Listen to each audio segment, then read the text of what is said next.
when you consider pay-per-view sales, when you consider the money that you've made, when you consider how you can give lessons on how to make money outside of your profession, marketing your profession. There's nobody that would even challenge you on that. If you in the NFT world and you betting on me, you will never lose. But what I need you to do right now, go get Mayweather. That's my new NFT. I've been working on that for months. If I win, you win. Money made, money made, money made all day. You know, right here, a light million. Over there, counting up another million over there. Walk with me, ladies and gentlemen. Let me take you into my life. StephenASmith did not bite his tongue this time. He went straight for Floyd Mayweather's empire and called it a facade. He didn't just throw shade either. He straight up claimed Floyd's billion-dollar kingdom isn't real and even dragged other celebs into the storm. According to Stephen A., this whole flashy image is nothing but one big scam, and the names tied up in it might shock you. Floyd Mayweather Jr., is putting together an offer to become a minority owner of the New York Giants, bro. Think about it. Floyd has built his whole identity around being Money Mayweather. Private jets, fleets of cars, diamond-covered watches, even skyscrapers. His lifestyle screams untouchable wealth. But Stephen A. says it's all smoke and mirrors, a show for the cameras. And the wildest twist? The very celebrities who've stood next to him might be knee-deep in the same mess. It all circles back to that so-called $402 million real estate deal Floyd bragged about, the one where he claimed he bought 62 buildings in New York. But when reporters dug in, they found nothing. No paperwork, no building transfers, no receipts, just empty talk. That's when people stopped pointing at Floyd alone and started side-eyeing the A-listers who've done deals with him. Kim Kardashian convinces 53 million people to invest in Ethereum Max. So does Floyd Mayweather. Now they're both being sued. Both of them posted on their Instagram that everybody should buy this dumb coin. Kim K got 19% of her following to invest in Ethereum Max. You guess what happened next? Yep. They dumped, and guess who got stuck holding the bag? So I'll say it again to the influencers out there. Stop promoting this crap. You haven't even seen the SEC get involved. When they do, it is going to be a bloodbath. And here's the kicker. This isn't new behavior. Floyd's been running with celebs on risky money moves for years. Long before the real estate drama, his name was already tied to shady cash grabs. Remember that Ethereum Max crypto fiasco? The one that had celebrities fronting a coin that turned out to be trash? Yeah, Floyd's signature was all over it, making the scandal even bigger. On paper, Ethereum Max looked like the next money wave. Floyd was flashing it all over his exhibition fight promos, and Kim was blasting it to her 250 million followers like it was the hottest ticket in town. People were buying in just off the hype alone. But here's where the whole thing flipped. Angry investors accused them of running a straight-up pump and dump scheme. They claimed Floyd, Kim, and even Paul Pierce pumped the coin to send its value skyrocketing, only for it to crash almost instantly. The fallout was massive. Next thing you know, all three were hit with a class action lawsuit, with headlines labeling it one of the boldest celebrity cash grabs in years. Now, technically, that lawsuit ended up getting tossed. The court said there wasn't enough solid proof of fraud. Kim bounced back, building her Skims empire and flexing her law school journey. Pierce slid back into sports commentary like nothing ever happened. But Floyd, his name never shook free of the stain, because scandals like this fit right into his pattern of sketchy money plays.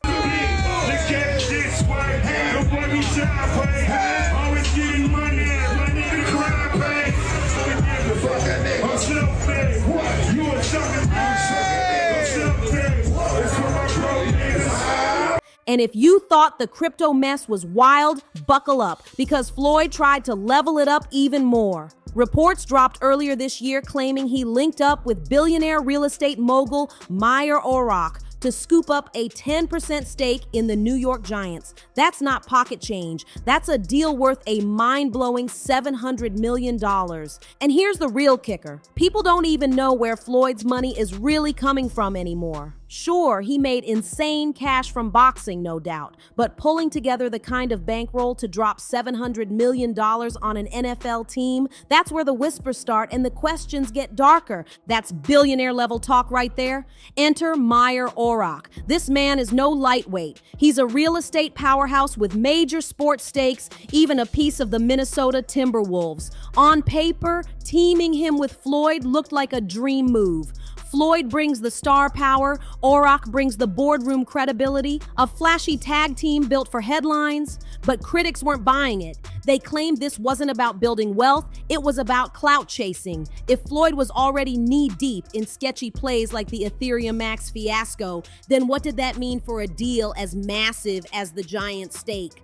Fans were quick to warn, this had all the signs of another too-good-to-be-true chapter in Floyd's messy business saga. And just when you thought Floyd would keep things clean with billionaires and boardrooms, he swerved right back into mixing business with pop culture. Flashback to the mid-2000s teens, Floyd and Justin Bieber were practically joined at the hip. Every mega fight, Floyd's walking out the tunnel, and who's trailing behind him? Not a fighter, not a hype man, but Justin Bieber himself, looking like part of the money team. 7 world titles in 5 divisions. Tonight, he challenges for number 8. From Grand Rapids, Michigan, former junior lightweight, world champion, former lightweight, world champion, former super lightweight, world champion. But here's the catch. Was it ever real friendship, or was it just smart cross-promotion dressed up as loyalty? Because when Floyd's controversies started stacking up, domestic violence cases, lawsuits, shady business chatter, suddenly Bieber went ghost. He slid out quietly, no big falling out, just distance. And that silence spoke louder than any words. If Bieber was the pop star crossover, the next celebrity Floyd teamed up with wasn't about music or hype. It was about branding, lifestyle, and selling the image of success, no matter how shaky the foundation really was. DJ Khaled. Now, this wasn't just two celebrities hanging out for fun. These two were acting like business brothers, always side by side, pushing deals and flashing that boss energy. On the surface, it looked unstoppable. But behind the scenes, totally different story. Hey, so Colin, man, what did your agents think of that video out front of UTA today? Can I get a picture? The key is confidential. Confidential, so, but they were obviously impressed, right? Back in 2018, both Floyd and Khaled got slapped hard by the SEC. Why? Because they failed to disclose that they were paid to promote certain crypto investments. Yep, they were out here hyping coins like Centratech, pretending they believed in the product, when in reality they were pocketing fat checks. Fans who trusted them, they lost everything when those coins collapsed, while Floyd and Khaled walked away richer. The backlash was brutal. People accused them of cashing out on regular folks' dreams, and when the heat got too real, they scrambled. Floyd tried to spin it, claiming he was just sharing opportunities, while Khaled ducked into silence and slid back to safe money, furniture deals, sneaker collabs, nothing too risky. But by then, the damage was burned into their reputations. And you see the pattern now. Floyd keeps switching faces, but the hustle stays the same. After Khaled, he linked up with none other than Lil Wayne. This time, it wasn't crypto or shady coins. It was all about the show.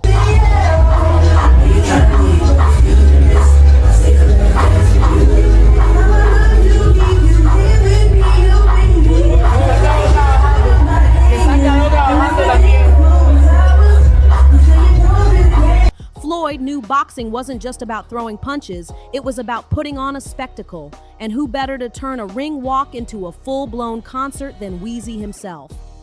Lil Wayne performed live during Floyd's walkouts, spitting bars while Floyd strutted to the ring like he owned the Grammy stage. The partnership gave Wayne global visibility every time, while Floyd cemented his Money Team brand by standing shoulder to shoulder with one of rap's biggest icons. And if Wayne and Khaled weren't enough to make headlines, Floyd wasn't done, because of course he had to be seen rolling with Rick Ross too. When Rick Ross was in the middle of that heated beef with 50 Cent, guess who jumped into the fire? Floyd Mayweather. He stood on Ross's side, promising big money moves, and even hinting he'd back Ross's connection to none other than Black Mafia family's legend, Big Meech. Allegedly, Floyd and Ross hyped it up like they were gonna put real money behind Meech, keep his name alive, and show loyalty while he was locked up. But when it came time to actually deliver, nothing. Meech was left hanging, still struggling behind bars, while Floyd and Ross soaked up the spotlight and walked away with the clout. And trust, that wasn't the end of Floyd's shaky plays. Just when folks thought he had finally left the crypto chaos behind, he flipped the script and tried to rebrand himself as a billionaire real estate mogul. How much money could you reasonably walk out of this fight with? 350 million. $350 million. Yes. Wow. I know you love money, right? I mean, it's cool. It's cool. Yeah. It's cool. And this is where things got extra messy. See, Floyd has built his entire identity around one thing: money. He made it his nickname, Money Mayweather. And to be fair, the man did rack up insane amounts in the ring. But unlike athletes who quietly stack their fortune, Floyd flaunted every dime like a trophy. His wealth wasn't just private, it was the whole show. So in 2022, he tried to flex harder than ever. Floyd hit Instagram bragging that he had just dropped $402 million to scoop up 62 rental buildings in New York City. He even stared into the camera and said, "All the buildings belong to me. I don't have no partners." And guess what? You can do the same. It's about making power moves. But when the receipts got checked, that power move turned into the biggest question mark of his career.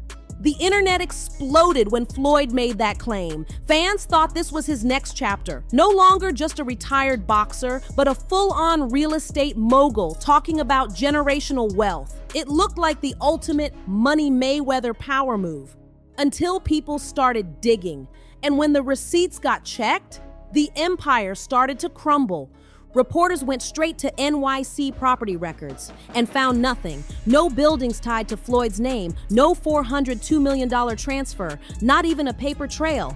That's when the whispers got louder. Was Floyd's empire nothing but smoke and mirrors? Jake Paul sure thought so. He's been trolling Floyd since day one, clowning his height, his age, and most of all, his so-called billionaire status. And he hit Floyd right where it hurts when he started calling out the fighter payments. Remember when Logan Paul went public saying Floyd still owed him millions from their 2021 exhibition fight? He has not paid me in full, that is a fact. No Short a few mil, yeah. Wow. Still a few mil. Yeah, oh yeah. Have you been in contact with him? Nah, we're taking this one to court. No, are you being serious? Is this like a Do I look serious, lady? You do. I'm just making sure. I apologize. Really? I'm just... Nah, I'm fucking with you. I'm not fucking with you. Yeah, we're taking him to court. No way. Yeah.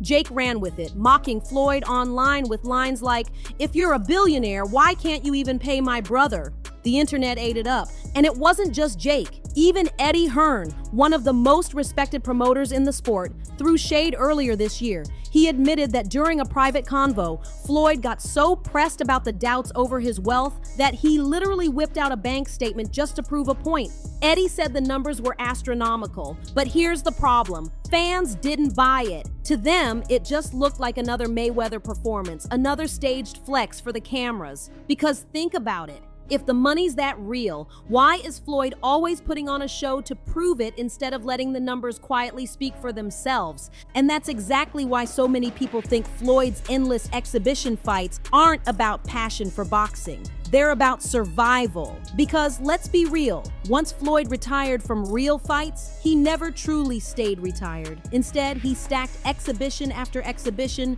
walking in like it was light work and bragging about pulling 8-figure checks for barely breaking a sweat. At that point, it wasn't competition, it was business. Floyd was showing the world he could turn the most random matchup into a headline payday. He even stepped into WrestleMania, pulling off a 12-minute stunt that was rumored to land him a wild $20 million. That's not boxing, that's performance money. But here's the question nobody can ignore. If Floyd's really sitting on a billion-dollar empire, why keep jumping back into the ring with YouTubers and influencers? Why chase small-time exhibition checks if the money is supposedly endless? That's where the cracks in his image start to show. And this is exactly where StephenASmith's words cut the deepest. He isn't just saying Floyd's empire is flashy, he's saying it's fragile. A patchwork of quick hustles, lawsuits, and celebrity tie-ins that glitter from a distance but start to crumble when you actually look close. The jets, the watches, the skyscrapers, it's all part of a performance that might not be built on solid ground. At the end of the day, Floyd Mayweather's so-called billion-dollar empire doesn't look like solid gold. It looks more like smoke, mirrors, and survival. Like, share, and subscribe to Public Secrets for more jaw-dropping stories just like this.